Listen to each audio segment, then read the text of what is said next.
अस्सलामुअलैकुम dear students, मैं हूं जरनाब हसन जसकानी और आज आपके सामने लाए हैं एक नई वीडियो। जैसा कि आप जानते हैं कि 10 जमात दहम के पेपर हो रहे हैं सालाना, तो उसके हवाले से एक मिसाली पर्चा हल करने का तरीक़ाकार क्या होता है बोर्ड के पेपर में, वो आज हम आपको बताते हैं। सबसे पहली बात कि सबसे पहला सवाल आपके बोर्ड के पर्चा में अशार की तशरीह का आता है। दरअसल अशार की तशरीह आपको पता है कि हल करना कोई इतना मुश्किल काम नहीं है। अगर किसी ने शेर पढ़े हुए हैं और शेर का मफ़हूम उसे आता है तो ज़ाहिरी बात है वो उसको हल करने की कोशिश कर लेता है, लेकिन उसको ये पता नहीं होता कि बोर्ड का पेपर हल कैसे करना है, उसकी प्रेजेंटेशन क्या है। डियर स्टूडेंट्स, सबसे पहले आप देखेंगे कि हिस्सा अव्वल आपके पेपर के ऊपर लिखा हुआ होगा। जब आपको हिस्सा इंशाई मिलेगा तो हिस्सा इंशाई में सबसे पहले हिस्सा अव्वल में अशार की तशरीह आती है। आपने हेडिंग देनी है हिस्सा अव्वल जब हल करना है, हिस्सा इंशाई की हेडिंग देकर फिर सवाल नंबर 2 होता है अशार की तशरीह का। उसमें हिस्सा नज़्म आप पहले हल कर रहे हैं। हिस्सा नज़्म में से 4 अशार आते हैं, 3 करने होते हैं, और हिस्सा गज़ल में से 3 अशार आते हैं और 2 करने होते हैं। तो हिस्सा नज़्म और हिस्सा गज़ल के अशार की तशरीह करना सेम ही है, बस थोड़ा बहुत फ़र्क है, मैं आपको बता देता हूँ। यहाँ हिस्सा नज़्म, अगर आप हिस्सा गज़ल हल कर रहे हैं तो हिस्सा गज़ल लिखेंगे। उसकी जो जुज़ आप हल कर रहे हैं, जुज़ अलिफ़ बे जीम, जो भी जुज़ आप हल कर रहे हैं, दाल, तो वो आप जुज़ लिखेंगे। फिर उसके बाद ये शेर लिखेंगे, शेर के साथ ये अलामत, और दोनों मिसरे बराबर होने चाहिए, सेंटर में लिखने हैं आपने। तो अब इंसान को इंसान का इरफान होगा, यकीन हो गया, एतबार आ गया। अब ये शेर आपने लिखा, उसके बाद आपने हवाला नज़्म लिखना है। अगर आप गज़ल का शेर हल कर रहे हैं तो आपने हवाला गज़ल लिखना है। तो चूँकि आपको पता है कि नज़्म का उन्वान होता है, तो आपने नज़्म का उन्वान यहाँ लिख देना है, इसके सामने रब्ता की अलामत लगाकर। शायर का नाम, इस नज़्म के शायर का नाम यहाँ लिख देना है रब्ता के सामने। फिर मफ़हूम लिखना है, ये 2 लाइन 1.5 लाइन में आपने मफ़हूम यहाँ से स्टार्ट करना है और यहाँ तक लिख देना है। फिर आपने तशरीह की हेडिंग देनी है, यहाँ से आप तशरीह लिखना शुरू करेंगे, नया पैराग्राफ। यहाँ रब्ता की अलामत नीचे वाली लाइन से यहाँ से आप स्टार्ट करेंगे, और फिर ये आपने तशरीह जो है इस तरह से स्टार्ट करनी है। तो ये पैराग्राफ एक यहाँ तक आपने एंड किया, पहले मिसरे को खोल के। फिर आपने हवाले का शेर पुट करना है, उसको भी ऐसे ही लिखना है। उसके बाद आपने नया पैराग्राफ लिखना है।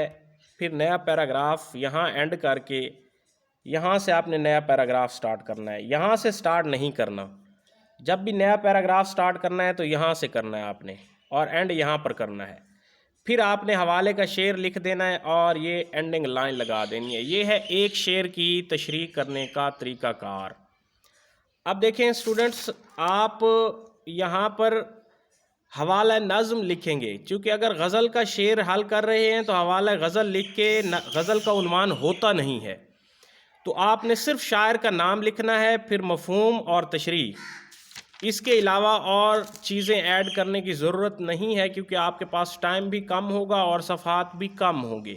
20 सफ़े होते हैं, तो अशार की तशरीह जो है वो 1.5 सफ़े की ही करनी है। एक शेर की तशरीह, आपका एक शेर कम से कम ये 5 अशार करने हैं, तो 7.5 पेजेस पे आपकी अशार की तशरीह जानी चाहिए, इससे ज़ायद नहीं होनी चाहिए। फिर उसके बाद अगला सवाल आपका तीसरा सवाल है जी, ये नसर पारों की तशरीह के हवाले से, ये आपका हिस्सा दोम में शुमार होता है। यहाँ से आपका हिस्सा दोम स्टार्ट हो गया। हिस्सा दोम में नसर पारों की तशरीह है। सबसे पहले सवाल नंबर 3 लिखेंगे, फिर उसके बाद आपने जुज़ अलिफ लिखनी है, आप प्रेजेंटेशन के ये लाइंस वगैरह लास्ट पे लगाएंगे अगर आपके पास टाइम बच गया है। फिर उसके बाद इबारत और रब्ता की अलामत लगा के, ये इबारत सेम आपने नहीं लिखनी, पहले 2-3 लफ्ज़ लिख के मिर्ज़ा गालिब को, जैसे फ़र्ज़न हमने लिख दिया मिर्ज़ा गालिब को आम पसंद थे, फिर आपने डॉट डॉट डाल के यहाँ पर बताना है वो कल क्यों नहीं आए। आखिरी लाइन आपने उस पैराग्राफ की यहाँ 2-3 लफ्ज़ लिख देने हैं और फिर उसके बाद इसको हल करने की कोशिश करनी है। हल किस तरह से करना है कि आपने हवाला मतन लिखा, सबक का उन्वान, ये इसके सामने सबक का उन्वान लिख देंगे, मुसन्निफ़ का नाम, इसके सामने मुसन्निफ़ का नाम लिख देंगे। फिर बेटा आपने ख़त कशीदा अल्फाज के मुआनी लिखने हैं, ये हेडिंग देंगे, सेंटर में रखेंगे इसको, इंतहाई खूबसूरती के साथ प्रेजेंटेशन आप देख रहे हैं। इसी तरह आपने 2 मार्कर्स का इस्तेमाल करना है, इधर अल्फाज लिखने हैं, इधर मुआनी लिखने हैं। फिर ये एक और ख़ाना बना लेना है अल्फाज और मुआनी का। ये तकरीबन 4 से 5 अल्फाज होते हैं जो आपके मुआनी जिनके लिखने होते हैं। तो ये सवाल आपको पता है कि ये हाफ़ नंबर इसका है उन्वान का, हाफ़ नंबर इसका है और 2 नंबर आपके यहाँ ख़त कशीदा अल्फाज के मुआनी के होते हैं, 2 नंबर तशरीह के।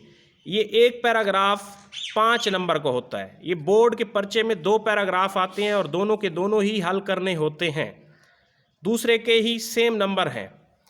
इसी तरह ये शेर की जो तशरीह है, इसमें ये चीज़ें लिखने, इनका कोई नंबर नहीं है, सिर्फ 2 नंबर आपके तशरीह के हैं। तो सबसे ज़्यादा फोकस आपका तशरीह पे ही होना चाहिए कि आपने अशार की तशरीह किस तरह से लिखनी है। ये 2 नंबर की तशरीह है, ये 10 नंबर का ये सवाल होता है अशार की तशरीह का। 3 हिस्सा गज़ल में, 2 हिस्सा गज़ल में से करने होते हैं अशार और 3 हिस्सा नज़्म में से। 4 आते हैं हिस्सा नज़्म में से, 3 करने होते हैं। हिस्सा गज़ल में से 3 आते हैं, 2 करने होते हैं। 2 नंबर का एक शेर होता है, 10 नंबर इसके टोटल है। उसके बाद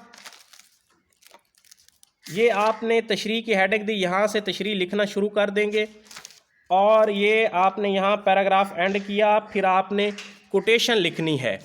तो कोटेशन के लिखने का तरीक़ाकार क्या है? बकौल हाली ये आपने लाइंस लगानी है और बिल्कुल सेंटर में ही आपने कोटेशन ये वावैन की सूरत में लिख देनी है। फिर नया पैराग्राफ आपने बनाना है, नया पैराग्राफ बनाकर और ये जो है यहाँ एंड कर देना है नया पैराग्राफ। फिर उसके बाद आपने कोई हवाले का शेर आपको आता है तो हवाले का शेर लिख दें और ये आपका सवाल 2 सफ़ात पर एंड होना चाहिए, एक पैराग्राफ की तशरीह। फिर उसके बाद अगला सवाल है बोर्ड के हवाले से, सवाल नंबर 4, सवालात के मुख्तसर जवाबात। ये आपने 8 सवाल आते हैं बोर्ड के पर्चे में, जिनके 10 नंबर होते हैं, 5 सवाल हल करने होते हैं 8 में से। तो आपने ये जुज़ लिखनी है, जवाब लिखना है, फिर जुज़ दूसरे की, फिर तीसरे की, चौथे की, फिर 5वें की। इसी तरह जवाब लिख के आपने सिर्फ जवाब ही लिख देने हैं। ये आपने एंडिंग लाइन लगानी है, नया सवाल। फिर अगला सवाल आपका बोर्ड के पर्चे में खुलासा लिखने का होता है। तो सबसे पहले ये सवाल नंबर 5 है। तो खुलासा जो है उसमें जो 2 उन्वान आते हैं, 2 खुलासे आते हैं, किसी एक उन्वान पर लिखना होता है। आपने सबसे पहले हवाला मतन देकर सबक का उन्वान, मुसन्निफ़ का नाम लिख देना है। इसका 1 नंबर है, ये 5 नंबर का सवाल है। 1 नंबर आपका मुसन्निफ़ के नाम का और 4 नंबर खुलासे के होते हैं। खुलासा यहाँ जो है आपने हेडिंग देनी है, यहाँ से लिखना शुरू करना है। ये एक पैराग्राफ बनाया, फिर नया पैराग्राफ यहाँ से स्टार्ट करना है। तो इसी तरह आपने पैराग्राफ ये एंड किया, ये दूसरा, फिर ये तीसरा, ये चौथा, इसे पैराग्राफ की सूरत में ही खुलासा लिखना है। ये सबसे ज़्यादा इसकी बेस्ट प्रेजेंटेशन है। और इन पैराग्राफ्स के दरमियान कोई एक एक लफ्ज़ जो है पहली 2 लाइन में, आखिरी 2 लाइन में हाईलाइट मार्कर के साथ दरमियान में कोई मेन लफ्ज़ हाईलाइट कर देना है। इसी तरह हर पैराग्राफ में आपने हाईलाइट करना है ताकि आपकी प्रेजेंटेशन जो है खूबसूरत बन सके। यहाँ आपने एंड कर देना है। तकरीबन खुलासा जो है 2 से 2.5 सफ़ात पे लिखा जाता है। ये आपने खुलासे की रिक्वायरमेंट को देखना है। इस तरह से आपने बाकी सफ़ों को मैनेज करना है। 20 शीटें होती हैं, उसके मुताबिक आप लिखेंगे। फिर अगला सवाल है सवाल नंबर 6 यानी 6, मज़मून नवीसी। तो सबसे पहले 3 उन्वानात आते हैं। तो 3 में से जो भी जुज़ आप हल करना चाह रहे हैं, पहली, दूसरी, तीसरी या जो भी है, ये 3 आते हैं। तो 3 में से जो आप हल करना चाह रहे हैं तो उसका ये जुज़ का नंबर लिखेंगे। फिर जुज़ के नंबर लिखने के बाद आपने यहाँ उन्वान लिख दिया। उन्वान के बाद ये रब्ता की अलामत लगा के दहशतगर्दी ये आप हाईलाइट करके 605 नंबर मार्कर के साथ लिखेंगे। फिर ये आपने लाइंस लगा दी ताकि ये मज़ीद हाईलाइट हो जाए उन्वान। फिर यहाँ से आपने नया पैराग्राफ जो है लिखना शुरू कर देना है। फिर यूँ ये एक पैराग्राफ ख़त्म हुआ, फिर कोई आप हवाले का शेर देना चाह रहे हैं, हवाले का शेर लिखें, फिर नया पैराग्राफ स्टार्ट करें यहाँ से। इसी तरह ये पैराग्राफ एंड हो गया, फिर आपने कोई शेर हवाले का दे दिया, फिर आपने नया पैराग्राफ स्टार्ट किया।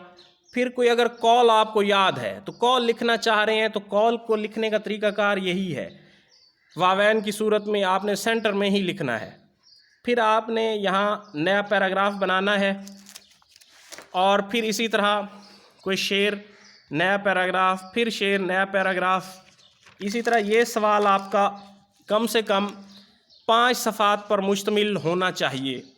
अगर आपके पास पेजेस ज़्यादा है तो 5.5-6 सफ़ात पे भी लिख सकते हैं, वरना आपने अपनी रिक्वायरमेंट को देखना है आपके पास कितने सफ़ात बच रहे हैं। ये सवाल आखिर पर हल करना है, इसके लिए कम से कम आपके पास 40 मिनट का टाइम होना ज़रूरी है। और ये इस तरह से ये आखिर पर जो है ये अशार लिखकर फिर इसके बाद इख्तितामी पैराग्राफ लास्ट पे आप लिखेंगे, आप मज़मून का इख्तिताम करेंगे और फिर ये एंडिंग लाइन लगा देंगे। इसमें जितने अशार और कोटेशंस आप लिखेंगे उतना ही आपको ये सोने पे सुहागा होगा और नंबर आपको अच्छे मिलेंगे। ये सवाल आपका 15 नंबर का है और इस सवाल में मैक्सिमम नंबर आपको 13-14 नंबर दिए जाते हैं अगर कोई टॉपर हो बोर्ड का। और इस तरह से लिखे जिस तरह से ये प्रेजेंटेशन मैंने बना के दी है तो आपको 13 से 14 के दरमियान नंबर मिलेंगे इस 15 में से, वरना एवरेज स्टूडेंट को 10, 11, 12, 7, 8, 9 ये नंबर आपको मिलते रहते हैं। फिर उसके बाद आखिरी सवाल है तफ़हीम इबारत का, सवाल नंबर 7 है। ये पैराग्राफ आएगा, उसमें उसके नीचे सवाल बने हुए होंगे, सवालों के जवाब उस पैराग्राफ को पढ़कर आपने देने हैं। उसमें ये 10 नंबर का ये सवाल है तो 10 नंबर में आप अगर एग्जैक्ट उस पैराग्राफ को एक दफ़ा पढ़ते हैं तो आपको सवालों के जवाब मिल जाएंगे, आप अपने अल्फाज में उसको हल कर सकते हैं। तो ये जो है इसकी भी इसी तरह जुज़ बनाकर जो जुज़ आप पहले हल कर रहे हैं उसका जवाब दूसरी जुज़, उसका जवाब तीसरी जुज़, उसका जवाब चौथी जुज़ और इसी तरह 5वीं जुज़। ये 5 सवाल होते हैं, 2 नंबर का एक सवाल होता है और 2 ज़रब 5 ये आपके 10 नंबर आपके टोटल बन जाएंगे। तो ये आपके बोर्ड के पेपर हल करने की प्रेजेंटेशन थी। अल्लाह ताला आपको सलामत रखे, अल्लाह ताला आपका हामी और नासिर हो, अल्लाह ताला आपको इस इम्तिहान में कामयाब करे। दुआओं में याद रखिएगा। अल्लाह हाफिज़।